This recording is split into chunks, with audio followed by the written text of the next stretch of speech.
Je pense qu'il est temps de rejoindre le combat pour le One Piece. Cette phrase est vraiment lourde de sens, ça veut dire que Shanks recherche aussi le One Piece. Dans les dernières planches du chapitre, on voit Akainu qui regarde la mer depuis son bureau. On dirait que je suis devenu l'amiral de la flotte en ce foutu moment. Mais peu importe, ce qui arrive, je les achèverai tous. Salut les amis, j'espère que vous vous portez bien. Moi je me porte à merveille. Alors on se retrouve aujourd'hui pour le résumé complet du chapitre 1054 de One Piece. Alors je vous préviens d'avance, ça risque d'être l'un des meilleurs chapitres de l'année. Il y a énormément de révélations et beaucoup de retournements de situation. On aura un début de révélation des véritables intentions de Shanks le héros. On saura aussi ce qui est advenu de Sabo à la rêverie. Il y a beaucoup de révélations par rapport à la rêverie. Dragon rassemble sa flotte. Shanks est de retour. Luffy au sommet. On n'aura pas encore d'informations par rapport à Barbe Noire. Mais là les amis, on sent que la guerre est imminente. La guerre est imminente. Préparez-vous parce que ça va exploser.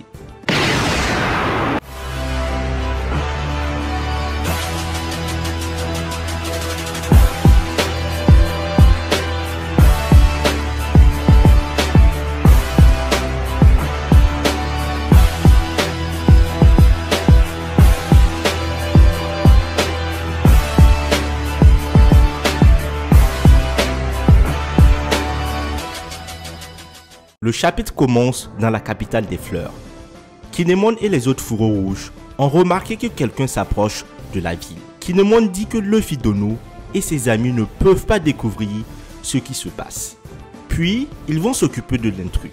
Ryokuju continue de marcher vers la capitale des fleurs. Il pense à quelque chose. La capacité d'influencer les choses. La capacité d'influencer les autres.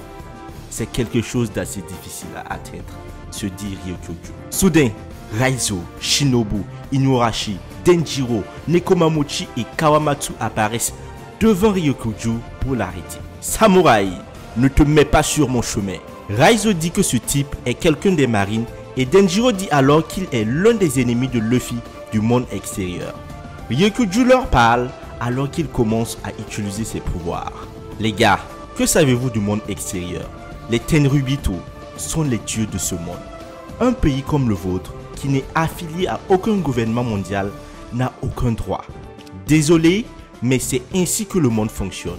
Ryokuju pose ses mains sur le sol et commence à faire pousser toutes sortes de plantes pour les attaquer. Je suis l'utilisateur du Mori Mori no Mi, un homme des forêts. Je suis la nature elle-même, le père de toute vie, comme la mer. Quand Ryokuju dit nature, il utilise le mot Logia. Ryokuju continue de parler. Je vais vous donner une leçon d'humanité. Nous avons besoin de créer des créatures inférieures pour vivre. Tout le monde est capable de survivre en regardant de haut les pays non affiliés. La discrimination est ce qui nous donne la stabilité. Dans une double page impressionnante, nous voyons que Ryokuju s'est transformé en une sorte d'arbre géant et attaque les fourreaux rouges avec des branches et des racines de toute taille. Les fourreaux rouges se défendent tandis que Ryokuju continue son discours. D'innombrables personnes pourraient mourir dans ce pays et aucune loi ne serait enfreinte. Arrêtez-moi si vous le pouvez. Je tuerai des milliers de personnes si c'est nécessaire pour capturer Luffy au chapeau de paille. Yamato apparaît derrière les fourreaux rouges et frappe la tête de Ryokuju avec son kanabo, faisant tomber Ryokuju au sol. Yamato dit à Ryokuju que tout ce qu'il a dit est impardonnable. L'attaque de Yamato a endommagé Ryokuju. Il dit qu'elle a un haki très puissant. Yamato dit que Wano Kuni a souffert de 20 ans de tyrannie. Et maintenant que le pays est enfin libre, elle ne va pas laisser personne interrompre leur célébration bien méritée. Qui diable es-tu? Je suis Yamato, le fils de Kaido. Pour la première fois, Yamato avoue en fait être le fils de Kaido et non être Oden. Et il a fallu que Kaido meure. Le fils de Kaido, Momonosuke arrive au champ de bataille sous forme de dragon. Je suis d'accord avec toi, Yamato. Nous ne te laisserons pas poser un doigt sur nos héros qui sont encore en train de se remettre. Là, Momonosuke est en train de confirmer tout ce que j'étais en train de dire. 7 jours ne sont pas suffisants pour se remettre de cette bataille. Même les vainqueurs, Luffy et compagnie, sont toujours en train de se remettre. Imaginez King et Queen qui étaient enfermés, qu'ils soient enfermés ou pas, ils étaient à Udon qui est déjà une prison, même s'ils habitaient dans la prison. C'est pas une pharmacie ni un hôpital. Et en plus de ça, c'est un endroit désert. C'est pas le meilleur lieu pour se soigner. Et King qui a une aile découpée, tout en sachant que King est un combattant qui utilise énormément ses ailes. C'est sûr que le mec n'était même pas à 50%. Queen aussi, il était gravement blessé. Il a été brûlé et a été éjecté d'Onigashima. Les pros amiraux, je vous aime bien, mais clairement, il faut avouer que King et Queen à 100%, Ryokuju ne les aurait pas battus de cette façon. Il aurait même pu perdre. Ryokuju s'exclama: un dragon à l'aide de Bolo Plus. Momonosuke tente d'imiter Kaido, mais il ne peut pas utiliser l'attaque. Ryokuju est surpris. Qu'est-ce que c'était censé être? Voyant que son attaque a échoué, Momonosuke court vers Ryokuju et lui mord le corps. Momonosuke essaie ensuite d'éloigner Ryokuju de la capitale des fleurs. Il ne veut pas apporter à nouveau la peur dans le cœur des gens. Ah là, les amis, c'est Momonosuke qui va s'occuper de Ryokuju. Le shogun de Wano Kuni va prendre enfin ses responsabilités à bras le corps. Ceux qui pensaient que Luffy allait affronter Ryokuju, personnellement je pense pas que ce soit le cas. Luffy là présentement c'est un empereur. Et pour affronter un empereur, il faut être aussi le boss de l'autre côté. Mais là clairement il y a soit son second ou quelqu'un d'autre qui va l'affronter. Ryokuju est surpris de voir un dragon rose. Il n'a jamais entendu parler de ce genre de capacité. Il dit alors à Momonosuke de s'écarter de son chemin et enroule plusieurs branches géantes autour du corps de Momonosuke pour l'arrêter. Yamato tente d'aider Momonosuke et Momonosuke lui dit: Yamato, reste en dehors de ça. Ce combat, il est le mien. Alors les amis, on change de paradigme, on change de page. Coupé à la mer près de Wano Kuni, nous pouvons voir que le navire des pirates du Roux est là. Une partie de l'équipage dit à Shanks qu'ils veulent voir Luffy depuis qu'il est devenu un grand pirate. Shanks se souvient de la dernière fois qu'il était dans la mer de Wano Kuni. Quand ils ont été séparés d'Oden ce jour-là, il pense aussi que Momonosuke et Iori doivent être déjà adultes. Les pirates du Roux insistent: patron, allons voir Luffy. Luffy est vraiment incroyable. Et Yasop qui dit: attendez une minute. Je ne suis pas encore mentalement préparé à rencontrer Usopp. C'est quoi ça ce type? Kid, il est là aussi. Il ne s'est pas battu contre nous il n'y a pas si longtemps. Retorka Lime Joyce. Shanks voit l'avis de recherche de Luffy. Un court flashback commence. Le navire de l'équipage du Roux poursuit un navire de guerre des marines. Ben Beckman informe Shanks qu'il y a des membres du CP9 sur le navire de guerre, mais Shanks s'en moque et ordonne l'attaque. Un jeune Wozwu demande aux pirates ce qu'ils veulent, puisqu'il n'y a pas de trésor sur le navire de guerre. Wozwu dit qu'ils n'ont qu'un minable fruit du démon. Puis nous voyons le coffre avec le Gomu Gomu no Mi que nous avons vu dans le chapitre 1 de One Piece, d'où Luffy a pris le fruit du démon pour le manger. Le flashback continue avec Shanks qui se souvient de certaines scènes avec Luffy dans le village de Fushia et du moment où Shanks a sacrifié son bras pour sauver Luffy. Retour dans le présent, nous voyons que Shanks saisit son bras manquant. Certains membres de l'équipage qui n'étaient pas sur le navire lorsque les pirates du Roux ont rencontré Luffy dans le passé sont surpris de découvrir que leur patron connaît Luffy. Ils ont entendu toutes sortes de rumeurs sur Luffy. Par exemple que Luffy est un monstre de singe inarrêtable. Shanks parle à ses compagnons d'équipage. Je n'ai pas l'intention de rencontrer Luffy. Ah ouais, ça me surprend. Quoi? Répond Lukiru. Pouvez-vous me rappeler ce qui se passe dans nos territoires en ce moment? Oh oui, tu parles de ce type qui s'appelle Barto ou quelque chose comme ça. Il semblerait que ce soit un des subordonnés de Luffy.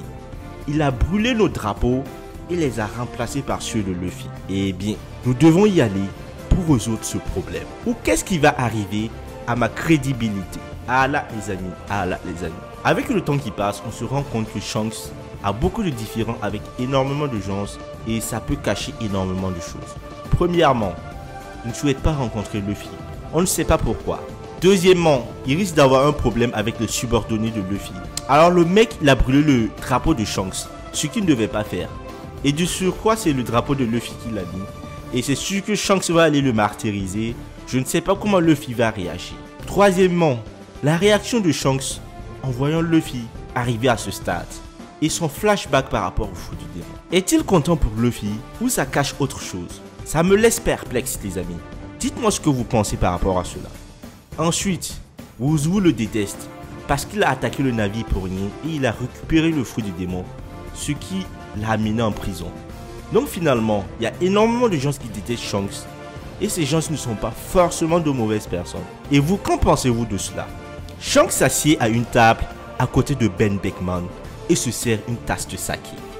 Hey Beck, je pense qu'il est temps de rejoindre le combat pour le One Piece. Cette phrase est vraiment lourde de sens. Ça veut dire que Shanks recherche aussi le One Piece. Il a beau être auparavant sur le navire de Roger, il n'a pas été parmi ceux qui ont découvert le One Piece. On se demandait quel était le rêve de Shanks. Et là clairement il vient de nous dévoiler. Ce n'est pas de protéger celui qui sera le nouveau détenteur du One Piece. Ce n'est pas de prolonger la volonté de Roger, mais c'est de trouver lui aussi le One Piece. Donc on sait tous qu'il y a une seule personne qui va trouver le One Piece. Ça peut pas être deux personnes. Forcément, Luffy et Shanks vont s'affronter.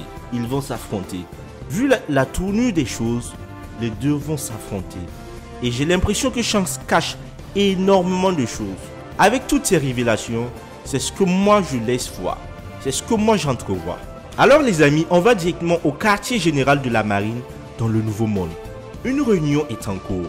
Une marine inconnue dit à Akainu qu'ils ne peuvent pas laisser les révolutionnaires continuer à faire ce qu'ils veulent. Akainu lui répond qu'il le sait déjà, mais qu'ils n'ont pas assez de troupes pour tout. Nous voyons qu'Akainu, Kizaru et le marine inconnu sont à la réunion. Ce type appelé Sabo, l'empereur des flammes, est maintenant un héros dans le monde entier. La famille de Nefertari Cobra était l'un des membres des 20 royaumes qui ont fondé le gouvernement mondial il y a 20 ans et qui ont participé à la rêverie. Le meurtre de cet homme est un accomplissement important pour l'armée révolutionnaire. Alors que le marine inconnu dit cela, nous voyons le titre du journal qui dit « Sabo a assassiné le roi Nefertari Cobra du royaume d'Alabasta ».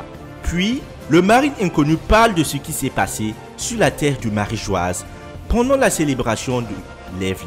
Le marine inconnu est présenté. C'est un homme aux cheveux blancs et aux lunettes de soleil. Il s'agit de Kuruma, dit le cheval noir, le chef de service d'enquête criminelle des Marines.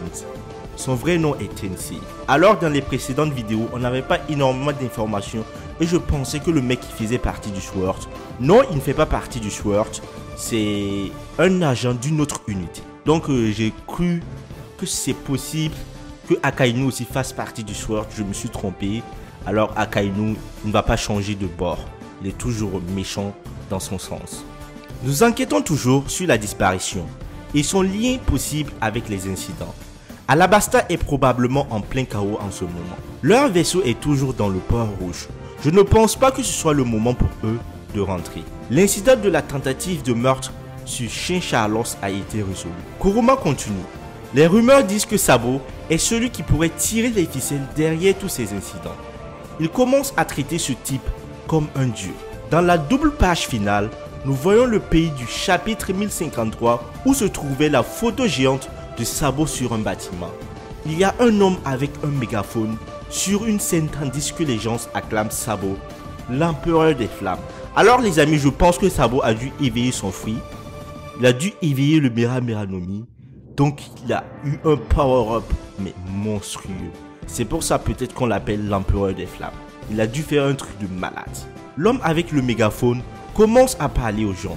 Dans les dernières planches du chapitre, on voit Akainu qui regarde la mer depuis son bureau. On dirait que je suis devenu l'amiral de la flotte en ce foutu moment. Mais peu importe, ce qui arrive, je les acheverai tous. Et là, fin de chapitre les amis. Ce chapitre est démentiel.